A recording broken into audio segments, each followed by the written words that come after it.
Hello everyone, welcome back to my channel Piya Kazi. Please follow my page. কেমন আছো সবাই? আশা করে খুব ভালো আছো। আমিও খুব ভালো আছি। অনেক দিন পর আবার একটা রেসিপি নিয়ে আসলাম। আজকে আমি বানাবো ময়দা সুজির পরোটা। সেটাই তোমাদের সঙ্গে শেয়ার করব।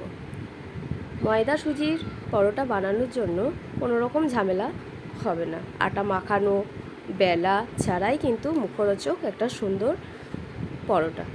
সেটা বানানোর জন্য নিয়েছি আমি 4 কাপ আটা আর হাফ কাপ সুজি আর সামান্য সাদা তেল। ভালো করে ওটাকে মাখিয়ে এবার ঘুলে নেব। আমি পরিমাণ মতো পানি দিয়েছি আর ঘনত্বটা ঠিকঠাকভাবে করতে হবে। খুব পাতলা করলে হবে না।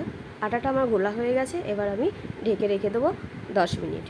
এবার কিছু লাগবে সবজি আমি নিয়েছি গাজর আর আলু কুচি কুচি করে কেটে নিয়েছি, আর আদা কাঁচা লঙ্কা। আপনারা চাইলে আরও কিছু সবজি অ্যাড করতে পারেন, রসুনও অ্যাড করতে পারেন। আমি রসুনটা অ্যাড করিনি। এবার ওই সবজিগুলোকে ভেজে নিলাম। ভাজার পরে ওগুলোতে সমস্ত মশলা দিয়ে দিলাম। মশলা দেওয়ার পর হলুদ গুঁড়ো, লঙ্কা গুঁড়ো, জিরে গুঁড়ো, স্বাদ মতো লবণ সবগুলো ওই মাখানো আটাতে দিয়ে দিলাম। দেওয়ার পরে এবার আমি গ্যাসে কড়াই চাপিয়ে দিলাম। কড়াই চাপিয়ে অল্প অল্প করে তেল দিয়ে 2 চামচ করে আটাটা দিলাম। খুব বড় সাইজের করব না। কড়াই চাপিয়ে দিয়েছি। এবার আমি অল্প অল্প করে তেল দেব আর পরোটাগুলো করে নেব।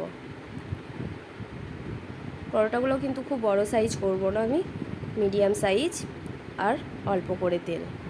এই পরোটা আমি উল্টালাম। দেখেন সেঁকাটাও কিন্তু খুব সুন্দর হচ্ছে। আর পরোটাটা হয়েছিল কিন্তু দারুণ, খেতে জাস্ট অসাধারণ। দেখতেও যেমন সুন্দর হয়েছে, খেতেও খুব সুন্দর হয়েছে। আপনারা চাইলে এইভাবে করতে পারবেন কোনো রকম ঝামেলা ছাড়াই, আর টাইমও খুব কম লাগবে, আর খেতেও কিন্তু খুবই টেস্টি। এই ছিল আজকের আমার